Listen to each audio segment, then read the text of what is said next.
Hi மக்களே, பிதிக்கி போட்ட மொச்சை குழம்பு இது எனக்கு ரொம்ப ஃபேவரேட். எங்கள் பெரியத்தை எங்கள் தாத்தாக்கு வச்சு கொடுப்பாங்க.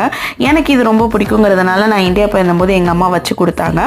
ஒரு வானலில் வந்து எண்ணெய் ஊற்றி கடுகு, சோம்பு, வரமிளகா போட்டு தாளிச்சுக்கணும். அதுக்கப்புறம் கருவேப்பிலை, வெங்காயம் அது நல்லா வதங்கினதுக்கப்புறம் ஒரு தக்காளி போட்டு வதக்கிக்கணும். ஒரு தக்காளியை வந்து மிளகாத்தூள், மல்லித்தூள் போட்டு பேஸ்ட்டாக அரைச்சிக்கணும். திரும்பி வானலில் வந்து காய்கறி எல்லாம் போட்டு வெந்ததுக்கு அப்புறமேட்டு மஞ்சத்தூள், அதுக்கப்புறமேட்டு இந்த தக்காளி போட்டுக்கணும். தக்காளி பேஸ்ட்டை போட்டு நல்லா கொதிக்க விடணும். கொஞ்சம் தண்ணி ஊற்றி அது ஒரு கொதி வந்ததுக்கப்புறமேட்டு தான் இந்த மொச்சக்கட்டையை தூக்கி போடணும்.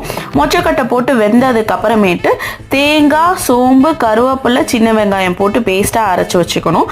அந்த பேஸ்ட்டையும் இதில் நல்லா ஊற்றி நல்லா கொதி வந்ததுக்கு அப்புறமேட்டு மல்லித்தலை தூவி இறக்குனீங்கன்னா மொச்சக்கொட்டை பிதிக்கி போட்ட குருமா ரெடி ஆகிடும். இது எனக்கு ரொம்ப ஃபேவரட். நீங்களும் ட்ரை பண்ணி பாருங்கள், நல்லாயிருக்கும். ஃபுல் லிங்க் கீழே பயோவில் இருக்குது, வேணும்னா போய் பாருங்கள். Thanks for